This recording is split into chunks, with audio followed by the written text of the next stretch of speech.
Good afternoon, everyone. Welcome back to the Blind Press YouTube channel. And it's Saturday, and it's Star Trek time, which is awesome, because yay Star Trek. Yay, Yay! yay diversion.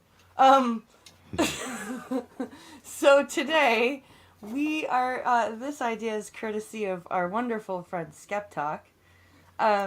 We are going to talk about our favorite themes, plots, and story arcs, which in Trek, there's lots of themes and story arcs, and so that was a great idea. But first of all, we are joined by our lovely friends, the One Ton Hammer Hello. and Dr. Functional Good, whatever relevant time of day it is. and Skeptalk. Hi, everybody. And so yeah, we're here to just hang out and chat and natter about Star Trek. And of course, I think one of the big, main, I guess we can say, themes of Star Trek is what it means to be a human being, which is really fascinating that Gene Roddenberry chose to use space and alien cultures to demonstrate what it is to be a human. Um, and I think I would, I don't know what you guys think about this, but I would even posit that he wasn't really talking about what it means to be human per se with demonstrating with the alien cultures. He was talking about that there could possibly very well be more similarities than differences in alien cultures with humans. I think we have two themes on humanity in Star Trek. We have what it means to be human, which is demonstrated very aptly with Data and Doc and like Seven of Nine And Worf. and Worf. Yeah, absolutely. And then we have the theory, I guess it would be, because we obviously don't know this yet, because we haven't met any intelligent life yet, but Gene Roddenberry's theory that when we do meet these beings, that we may have more in common with them than we have difference. That we may look different from them, but we may think and act and feel quite very much the same. I don't know. The last time I met Skep, he was just laying eggs all over the place, and one of them hatched. And It was a face hugger. No. yeah, Yeah. Um, Affectionate little thing. yeah. No, you're right, BB, because he'll use them as both a mirror to sort of reflect humanity back onto itself, as well as, like you said, that case study of, hey, we may look very different, we may have very different cultures, et cetera, but these differences can still bind us and bring us together. yeah, I think it's a very like a theme of I wouldn't necessarily call it unity, but I would call it understanding. A theme of understanding. Mutual benefit, maybe. Mutual benefit, mutual understanding that. I mean, at the very least, to not destroy one another. Yeah.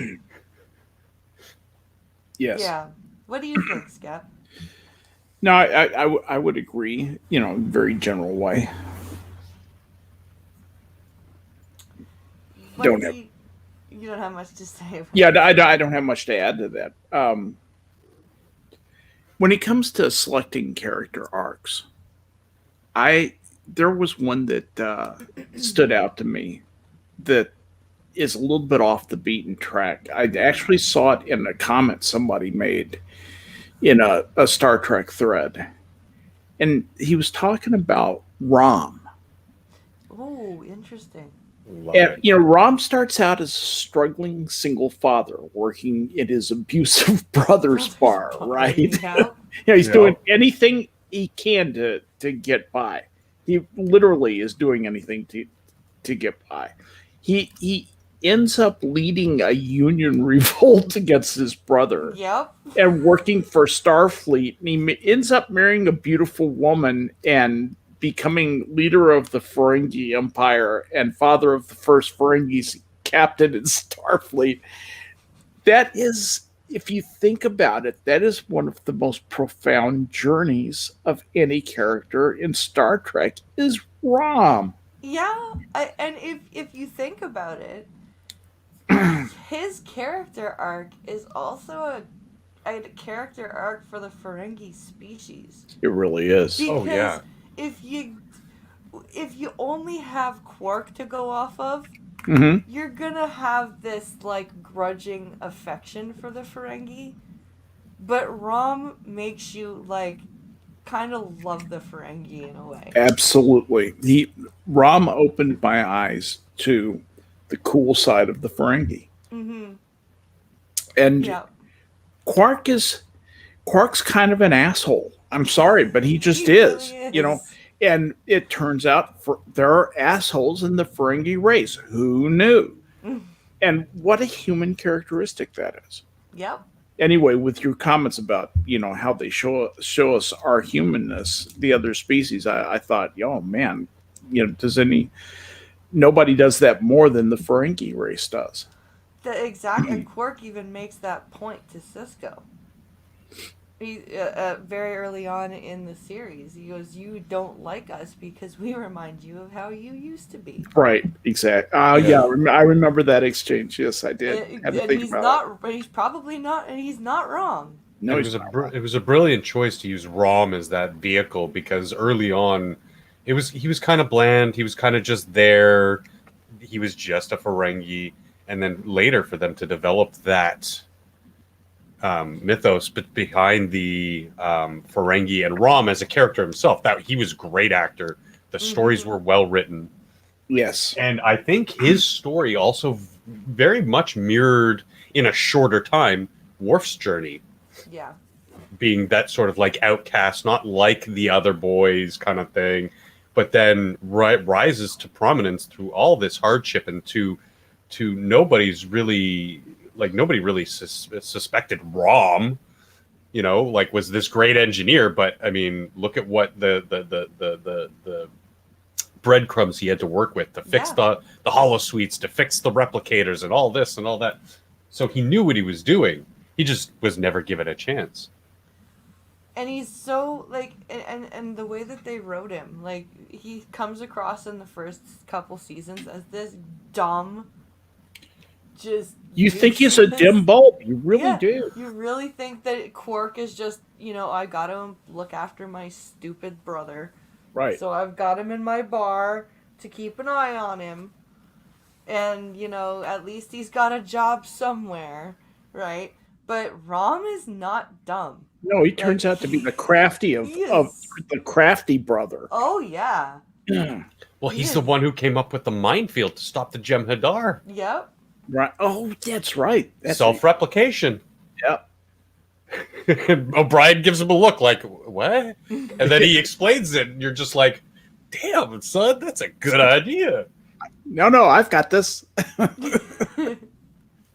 And Max Grodinchik is such a great actor, too. He I think it was like the third season, he really just got into the role and started being more than just the sum of the parts of the character. But not everybody does necessarily a lot of changing. Sometimes the arc is revelatory. They start off as a mysterious character and you get to know him better. I would offer Garrick as an example. Yeah. Of that. Oh yeah, and he's one of my favorites. Garrick has an interesting arc, but it's really more learning what his abilities are and what his motivations really are. Yeah. But he's just simple, humble Garrick. Yeah. I'm just a tailor. I'm just a what tailor. You're talking about. I'm just a tailor. No, Garrick, like you said, he doesn't necessarily change, but he reveals more. Do you realize we've been talking about uh, character arcs in Star Trek for 10 minutes and we have not said the word Kirk? That's true. It's amazing. It's amazing how broad the the genre is, how many interesting characters there are. That was one thing that I really struck me as I was getting ready for the stream today. There are so many interesting and cool characters, and there was so much good writing in there. I can forgive the Chakotay Mm-hmm. because of the datas, you Yeah. know? Hmm. Yeah. You can forgive, the Kira, the You know, I, Chakotay. I can't forgive I can't forgive Wesley, No. Shut up, No. Wesley. but the rest of them, Shut up yes, with I can Hammer. put up with. You know, shut up, Wesley. Yeah, if we have to put up with one Wesley to get, To a have Star Riker, Trek. a Data, a Geordi, Right, etc., right, etc., I'm right. willing to go through that. Yeah, I'm there. I'm down. Yeah. not all of them can be winners. Nope. Yeah. So anyway, Hammer, what character arcs did you think about were cool? First one came to my mind was DePaul, Interesting because it choice. was not a good character arc, really. No. A lot of the character arcs we have for the show, everyone turns out fine at the end because that's Gene Roddenberry's vision, but she's pretty fucked all the way through. Yeah. She goes from a normal Vulcan to someone who can't control her emotions to a drug addict. Yeah. It's just downward spiral for her the entire way, which is against canon, kind of, you might say. So that's what stuck out right away. I was like, ooh, character arcs. What about the bad character arcs? And there ain't any. I would agree with you. And that was one of the reasons why I don't really like T'Pol. And I've never liked T'Pol because she was a continuity error, if you know what I mean. Like, for me anyway, she's just too disconnected from canon. I She appreciate. Sorry. No, I'm done. Oh, I appreciate what they tried to do because they didn't want another Spock, Right. but it didn't land as In a good successfully. place. Yeah. Yeah. I mean, I don't hate her as much as you guys seem to. It's probably because I'm a sucker for pretty ladies on screen. But no, I agree with you, Hammer. That it's just not very well put together and written and executed. Because she herself, Jolene Blalock, wasn't the greatest of actresses. I liked DePaul. I mean, I didn't like her story arc, and neither did she. Yeah. But I liked her character. But it wasn't written very well. She didn't really have much to work with. So That's true. You only have what you've been given, right? You can't. I've seen her on other shows. She's actually not a bad actress at all. She was You know, on, the House. Maybe it was She just great. that role. The series Bible for Star Trek describes her this way: Vulcan female, austere but sensual. She's the science officer assigned to oversee our progress. In exchange for star charts and tactical information, the Vulcans insisted we include one of their officers on the Enterprise. This is written from the standpoint of Starfleet Yeah. Command. Starfleet Command reluctantly agreed. Not everyone is happy with this addition to the crew. Why do we need a Vulcan watching over us like we're children? T'Pau isn't thrilled with this assignment either. She was hoping for a Vulcan commission. The last thing she expected was to be living among a primitive, irrational species, but she's resigned to this hardship post because she had no choice. She's not comfortable around the crew or the emotions they display. Secretly, however, she will begin to envy humans. Now that she lives among them, she can't help but develop a fascination with their cultures. In private, she likes to sample their food, catalog their behavior, even studies their mating customs, so forth and so on. Can't stand the smell of humans when they're anxious. She's older than everyone on board, but she won't reveal how old, so forth and so on. Yeah, She had a very disappointing character. Like what the whole Vulcan being a drug addict thing, I was just like, no, that can't work. That's not logical. I just um and I really, you know whose character I really wish, because when I first started watching Voyager, I actually kind of liked Chakotay. And I really was disappointed that they didn't do more with his character. And I think that's what Robert Beltran said too, right? He He was just a complained big that, blob of nothing. yeah, that was Except, hey, I'm an Indian. Yeah. yeah. And I did kind of feel like they kind of ham-fisted that a bit.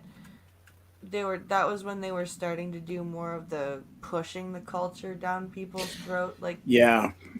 They kind of went to it and used it as a cheap device on a couple of episodes. there Mhm. was a I did like the medicine wheel device though.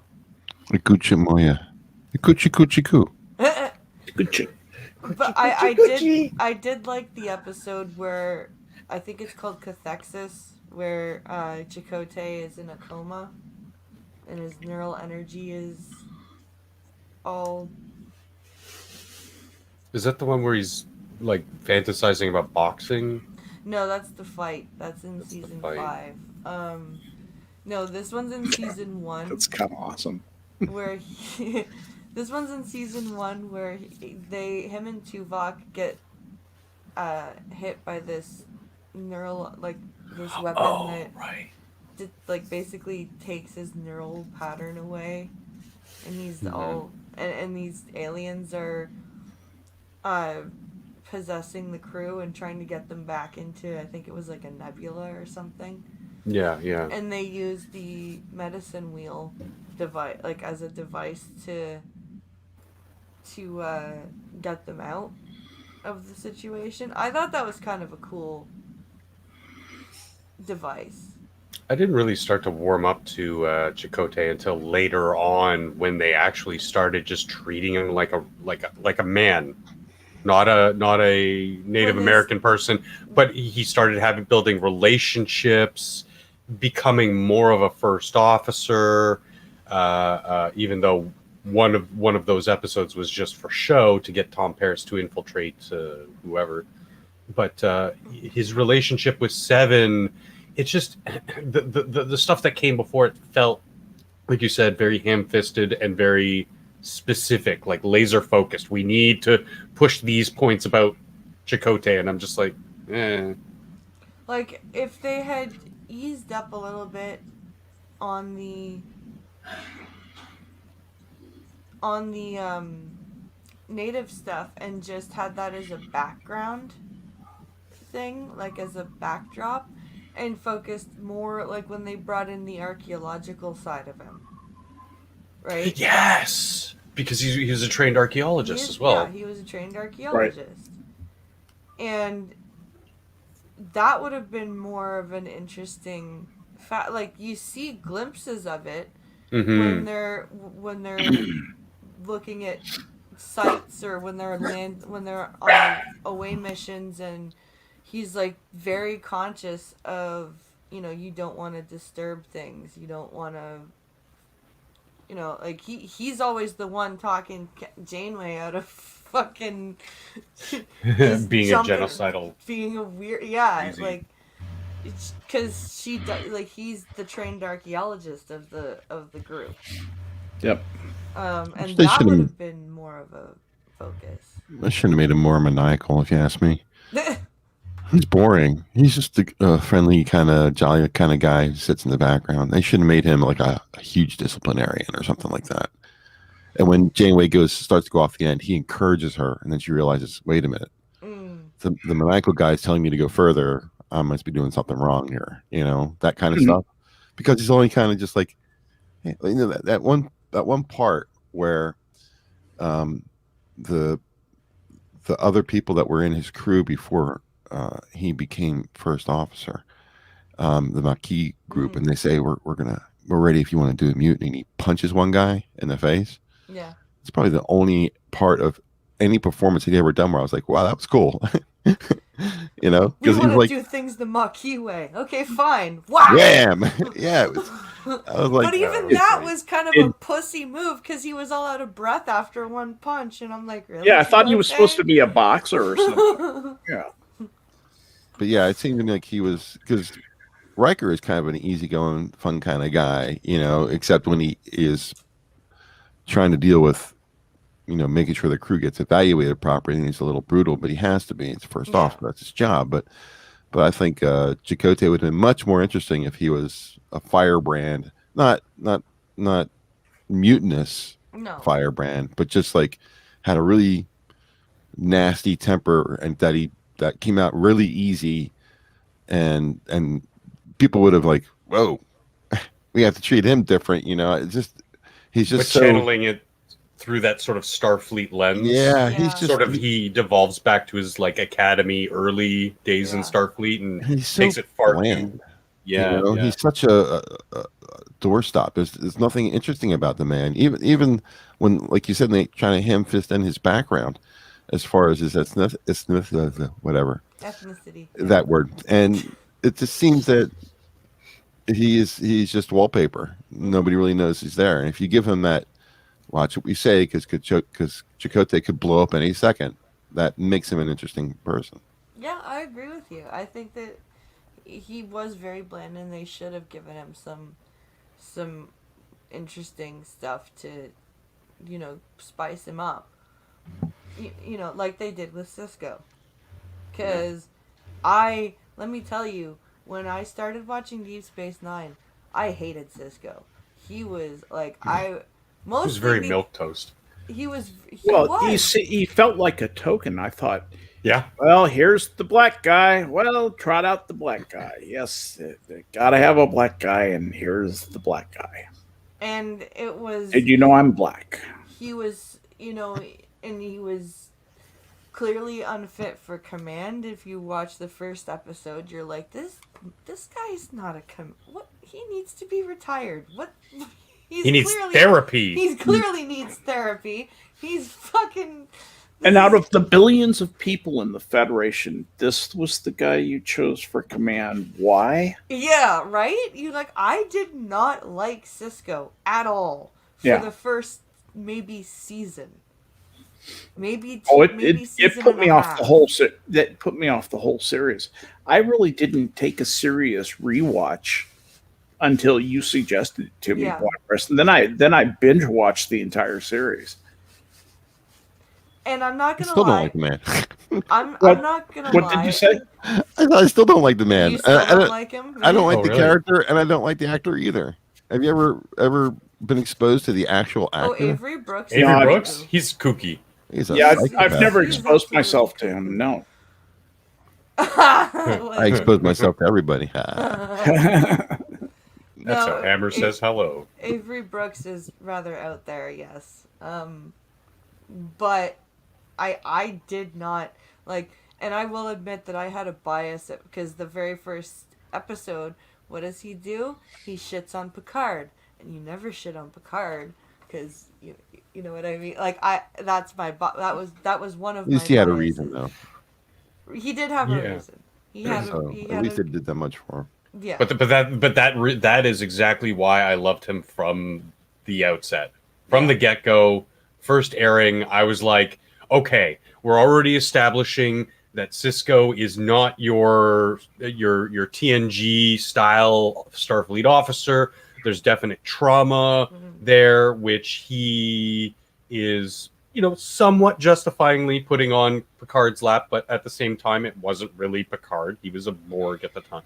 But I loved it. And for me, it felt that like the first two seasons, yes, they were writing him for me to not really like him that much, or not really. He maybe they stretched it out too long in him trying to struggle to find his new place. Yeah. But then once he shaves his head and has the goatee, then he finds his footing. He knows who he is. He knows what he's doing to an extent, and I just fell in love with him all over again. I think Yeah. he's my Once- favorite of the once captains. Once the actor gets over on them that he's not going to continue with the show unless he's allowed to be Hawk again, is what you mean. You know about that, right? Yeah. Oh, He yeah. said, I "I'm not never gonna saw continue Hawk, with but the I sh-" know the Yeah, that's backstory. how he looked in Hawk, and he said to the director, "I'm not going to come back next year if I can't shave my head and grow a goatee because that's the way I like to look." I couldn't take him seriously with the baby face and the short and curlies, and he just looked so fresh faced and Manicured.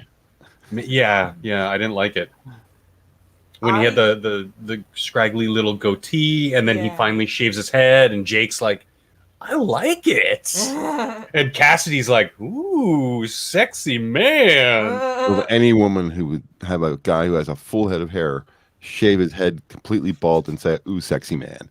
Sorry, women like men with hair. Not true.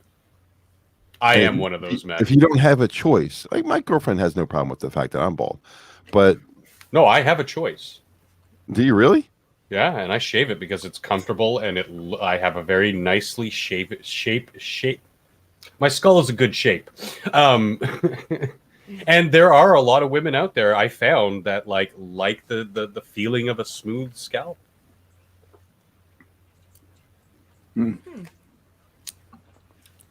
But I mean, since we're going on the DS9 trend, BP knows I love DS9.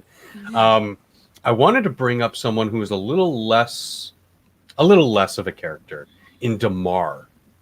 And DS9 did I'll beat this drum forever. Did great jobs expanding on Klingons, on Cardassians, and Ferengi, and exploring these races more in depth. And I really, really, really liked Damar's arc, even though for short, the first but it 80% of it, he was just the yes man to Gul Dukat, and then the yes man to the founder. But near the end, he really develops and by design became, a quote unquote man, became an important figure, became more awoken to the realities of what was going on, and basically became a Bajoran, a freedom fighter fighting for his people. And that juxtaposition from the beginning of him being a tyrant and believing in the cause. Being kind of a flunky, a kind of, he fucks up all the time. He kills Gul Dukat's daughter, blah, blah, blah. And it just, at that moment, I was like, maybe this is somebody I should be a little bit more thinking about. You feel sorry for Dumar. Oh, he's definitely a victim of circumstance. When he gets to the point where he's just drunk in his cabin, you're like, yeah, I'd be that way too, dude. I'm right there with you. Like if I was in your shoes, I would be very drunk myself. It's just, ugh. It's very human. Yeah. Hey, look, there's that theme again. Yeah. And I find those themes just ever present in all the series. I probably know more so than with Doc and Data. Because you get episodes like The Measure of a Man, or The Offspring, or in Doc's case, Latent Image, which is hella hard to watch. That episode is just the one where they remove a memory, like the memory of him having to choose between saving Harry and saving nameless ensign person, and he chooses Harry, and he basically goes into a feedback loop, and they have to erase the memory of it, and then he discovers he basically goes through it all over again. That episode is just hella hard to watch. And it's the same with that real life episode. Oh, yeah, with his daughter. Yeah. And what's her name? Torres alters the program to be less utopian Yes. and give Doc a taste of what real life is like and what having a real family is like. Yeah. It was arcs like that I liked, but I still was never a fan of the Doctor. Hold on, guys. I have a crying baby. Keep talking. I know what you mean. I tried to get, you know, tried to like the Doctor. I really did, and he just came off being too hammy too much of the time, just overplaying the part, and They tried to force him into that Pinocchio role too hard. yeah, yep. It just there was an air of unbelievability about him that I just I didn't trust what his reactions were going to be in something. I didn't believe his characteristics. They just didn't feel real to me. And many of the other characters in DS9, which is one of the reasons I've become a more recent fan of it, is that the characters developed personalities. I felt like they were very natural developments. They made sense. They didn't ask you to suspend disbelief any more than was necessary for just the technology of the show to happen. But the Doctor did not attain that space that most of the rest of the characters did in DS9, in my opinion. It's like a clueless savant who has sex with everybody. Somehow. Yeah, somehow, for some reason, from some inexplicable reason. He had like 5 girlfriends Yeah. during that show. He had And he's brilliant, but can't open a door. It's just that's the kind of feeling I get from him. It's just I could never understand him. I could never get behind him. He didn't seem real. What, Doc or Julian? Julian. Oh, God. Isn't that who we're talking about? The Doctor? No, That's who I'm talking about. we were talking about Robert Picardo's character from Voyager, weren't we? Oh. Yeah, that's what I was- No. I was talking about Julian. No, what BP and I were talking I was about. talking about okay. Doc, not, you're not talking about- Bashir. Oh, I thought I was Fuck talking about Bashir. Bashir pisses me off. Yeah, Robert Ricardo was. That's a completely different thing. I loved him. And Yeah. again, I'm going to have to play the black sheep because I loved Bashir.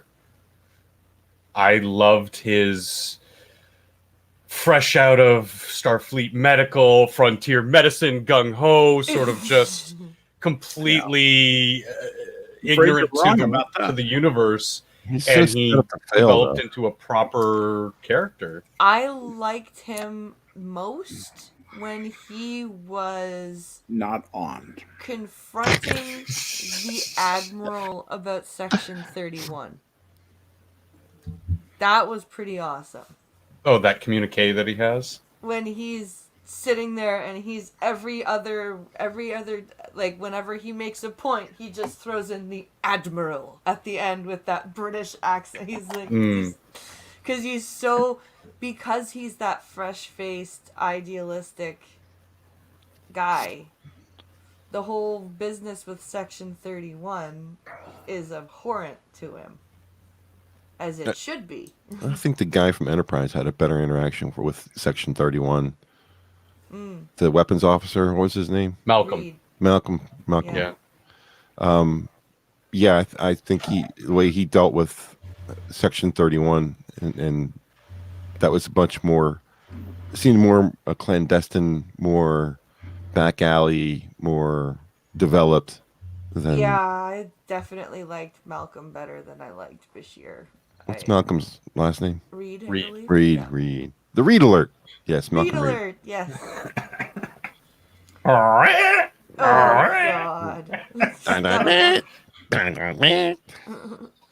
Oh, God. But I this is mean, so bad. And the funny thing is, look on his face. I'm sorry, BB. The No, look no. on his face when it's going off is like a fine wine connoisseur. He's looking at like, wow, that is such an awesome sound. You know? And everyone else is like, stop that shit. Make it stop. John. And he's just like, well, how about this one? You know, and it's just equally bad. Look on his face though, just I'll never forget that look on his face, how he's so happy and so pleased with and it's not like he has great facial expressions from the actor, but it's just that look on his face in that one episode, that one point in time, this made me giggle when I saw it. I was like, he likes that. Yes, he likes that sound. Anyway, sorry, I got off on a tangent. I really no. I was gonna say going back to the doc and the uh, Robert Picardo's character, showing the theme of what it means to be human. When you look at those episodes like Latent Image and Real Life and even the episode Darkling, when he is trying to add more like personality to himself, and he ends up turning himself evil, basically. He does such a good job in that episode. It's freaking fantastic. Oh, I hear it. I hear it. Very good. Very good. Is my microphone picking that up? Yeah, it was. Sorry. I was just looking for it so I could paste it in chat so you guys could play it. I didn't realize my microphone would come through or my headphone would come through. Perfect. Yeah, that was excellent. That was beautiful. It's a video on YouTube. I posted it in chat of that.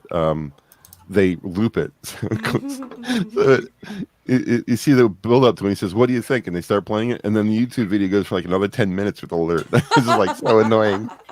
And it's showing images of like Reed's beer of that movie, Moment in the Reeds, showing Reeds. That's hilarious. That is great. That's awesome. I think that's funny. I have to get a soundboard and put that on my soundboard. You do. Yeah, that would be a sound you'd want to absolutely annoy everybody. Shut people down. Yeah. That's great. I'm sorry. Oh, sorry, Functional. Go ahead. I really appreciate, because we didn't really get a grand arc until Deep Space Nine. Trek, TNG, TOS was very much more serialized. Everything was much more contained into an individual episode. Yeah. TNG kind of had a little bit of it. They introduced the Borg, and then that's kind of like put to the back burner. There's this now looming threat as they're dealing with bullshit. That the Borg is now a thing, but it's not really present in the episode. Whereas something with DS9, there's always the looming unknown of the Cardassian factor, and then later on with the Dominion and the Jem'Hadar, and the political aspect of Bajor, and all these things that are ever-present story arcs that diverge and reconnect when they need to for the scripts. But I really like that, even though episodes for the most part were still very serialized and could be self-contained. Yeah. I like character arcs. I don't like story arcs. And it's been proven that it's a bad thing. At least Enterprise kind of proved it was, because they went to the whole thing with the Xindi, and they made that a story arc that was in every single episode. Yeah. And that showed everybody just how bad a story arc is, because it killed the series. Well, I think that took it too far, in that the entirety of the season was Xindi. I think. Well, wait. I'm interested in exploring this with Hammer. Why do you think? I'm not disagreeing with you. I'm just curious. How do story arcs hurt a series? Because they limit the show to just one focus. Okay. I got you. BP said it perfectly. I see what you're saying. I was just trying to figure out what you're saying. Yeah. I'm tired of fucking hearing about the Xindi. That's why the story arc for the Borg was good. Here's a bad guy. Okay, we don't hear about him until next season, and we see 2 shows, and we don't hear about him again. Mm-hmm. And then, 2 years later, we see them again. That's a good story arc. They just pepper it in a little bit here and there. That's good. I don't have any problem with that. But if you take them and put them in a season where the next 16 episodes are all about that one thing. Hmm. Nah, it's not going to work. I think the way Deep Space Nine did it with the Close to the War, where they did, I think, half the season. Like, no, not even half. There was 8 episodes. Yep. I don't really consider And they the Borg broke it or up. a story then, arc though. The Borg is just another bad guy in that series, just like Yeah. the Romulans are a bad guy. Absolutely, it's not a story arc. You're Yeah, it's not right. a story arc. It's character. But You it know, does. story arcs They work do in- evolve though. The Borg Yeah. do evolve, Oh, but yeah. it's not a focus. Yeah, I would agree with you. Story arcs work for certain types of series. If you're working on the type of series where the story, that's the reason for the series, is to have the story arc, is to tell this long, involved story. In other words, it's basically Like not Battlestar Galactica, right? not a series. Pardon me. Like Battlestar Galactica. Yeah. They're trying to Battlestar get Galactica is an excellent example. Yeah. You know, or Pinky Even Blinders. Voyager. Even Voyager trying to get home Yeah. is kind of a story arc. Oh, it Yeah, definitely but was. It's a theme. There's a difference between Yeah. a theme and a No, story. you're right. You're right. Theme is a much more general thing. But Yeah. but I actually agree with you about that. I think having a story arc that always has to get paid attention to, and takes too many episodes of the show, and bends too much of the story writing to accomplishing that arc can make a series boring. Mhm. Yeah. Yeah. It and I killed think Enterprise. It definitely killed Enterprise. And I think the smart way that Trek did a story arc was the close of the Dominion War in the last half of season 7. Because it was the last season. And it was the conclusion of the story.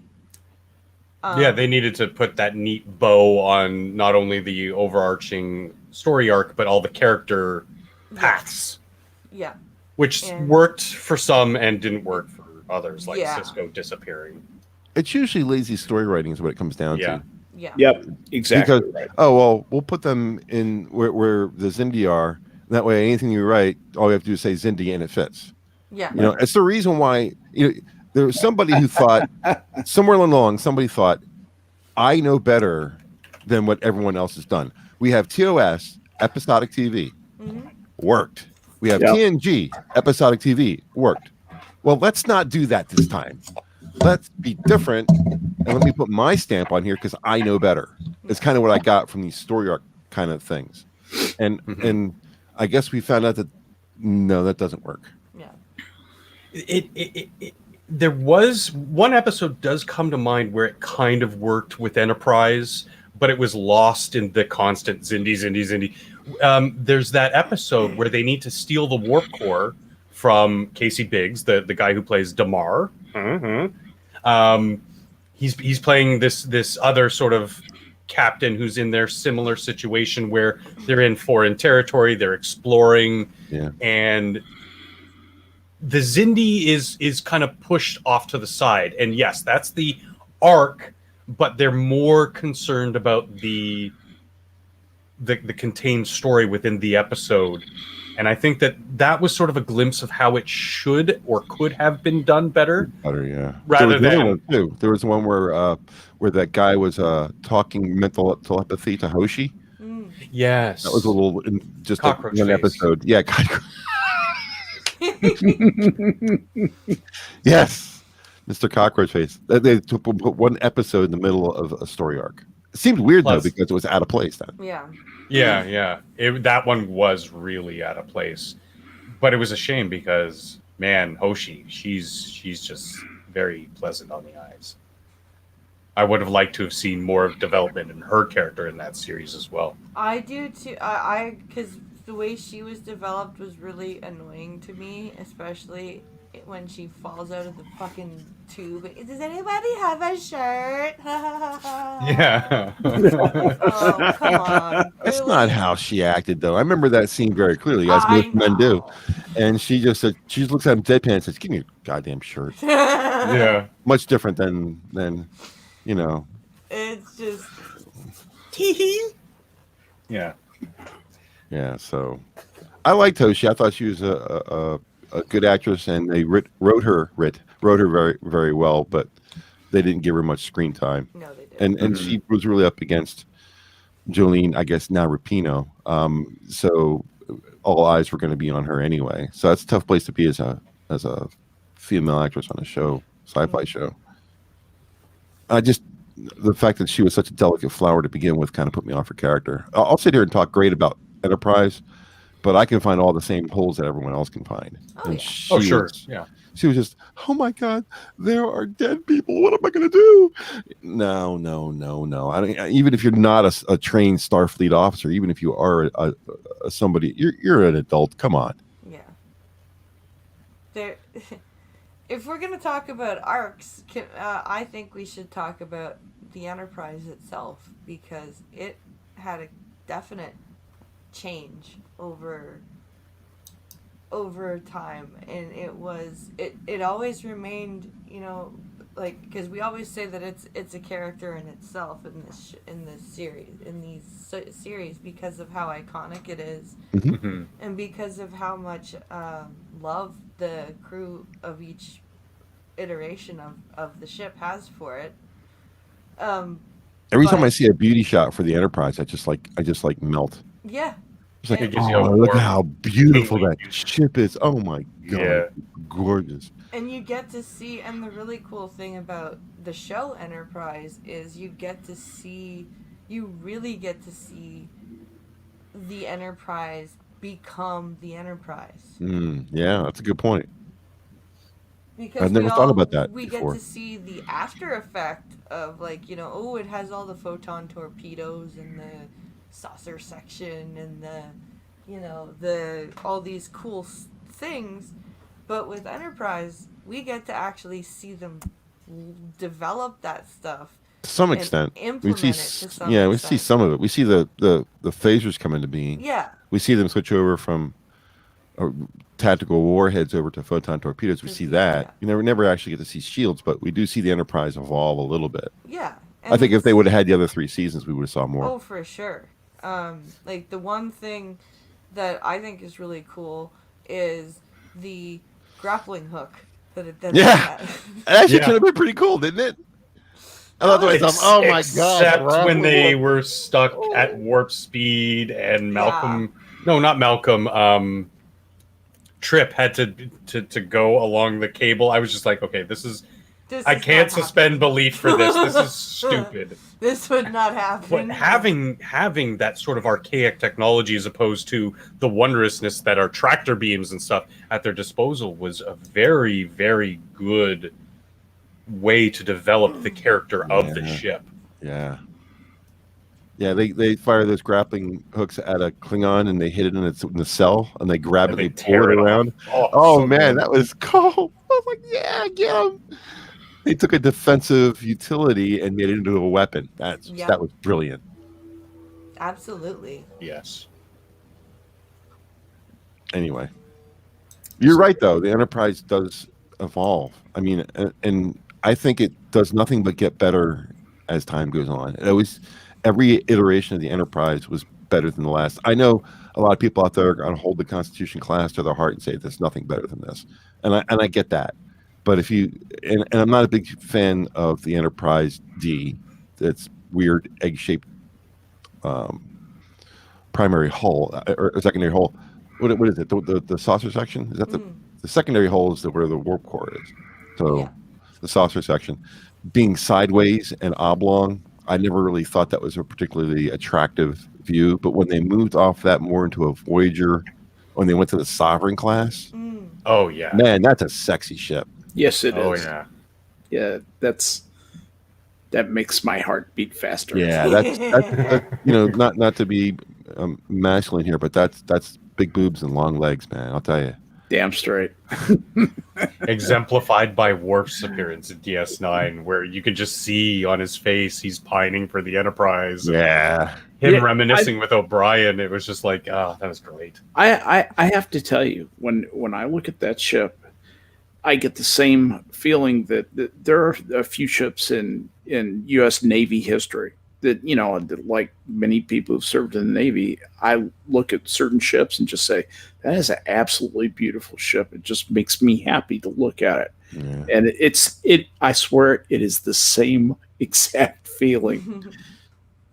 Oh, I mean, actually, the aircraft carrier was CN-65. Is that the number for the Enterprise? Yeah, yes, it is. yeah. It is, as a matter, because I used to tie up next to the Enterprise. She was the carrier in my battle group. Oh, cool. Oh, cool. Yeah, I mean, I used to go over there because I was I had a special designation because I was a dispersing officer. It's called being a government cashier. Skip was on the Enterprise. So what I would do is, That's awesome. pardon me. No, I would go over and assist with their postal audits. They have a huge postal system over there. You were on the ship. Oh yeah, I was on the ship That's awesome. all the time, That's dude. wicked. Are you kidding? We didn't think anything about it. All I had to do was walk off my ship, walk around the pier, over to which was about a 25-minute walk. You look at it, you just think they're just over there. And 25, you're walking for 25 minutes. You finally get to their brow, walk aboard, request permission to come aboard. Yep, yeah, you're here for the postal audit. Yep. And so I'd go down and. Because I was a certified government cashier, they were always looking for guys to help with their money auditing. They just didn't have enough guys who were certified to count government money. So when they tie it up next to us, they'd ask us for a cashier to go over and count money, and we got to and it was just fun hanging with those guys, and you'd spend the day over there and eat lunch with them and all that kind of stuff. Anyway, I guess I was easily amused, but yeah, I was on the Enterprise all the time. They were, as I said, they were our capital ship in my battle group. I was in battle group 3 of Fleet 3, and they happened to be the ones. That is so cool. They replaced the Oriskany, which was a ship that actually saw service in World War II. Which I also used to tie up next to and used to help with their postal audits too. That's how old I am. Grill and Pirate Pete says, beauty shots of the Enterprise make you melt. The first movie must be orgasmic then. Yeah, it's kind of what it is. The first movie is, yeah. Anyway, how I do go on. But you guys have spent an hour with us already. It's how good time flies when you're having fun. Exactly. So join us next week. I'll be DMing the group for and putting ideas out there for topics. And I think I'm going to be on Harry's book stream tomorrow. Good. Because he's looking for new people to talk about books. Good. Mm-hmm. So I think I'll be joining him there. And I think you and Skep, you and Functional will be there tonight, right? Yes. Yes. Okay. After which I'll probably take a nap and then be doing somewhere along the lines of a 12-hour birthday stream. Ooh. Fun. All right. Wow. And of course the coffee stream on Monday at noon. And check out the link tree in the description of the stream for all the fun ways of supporting the content that I make. Thank you guys for talking with me, and thank everybody for watching us. We hope you had fun, and we will see you next time. And also, have a good Easter. Bye, everybody. Bye, everybody. Joel on Bye, True. everyone.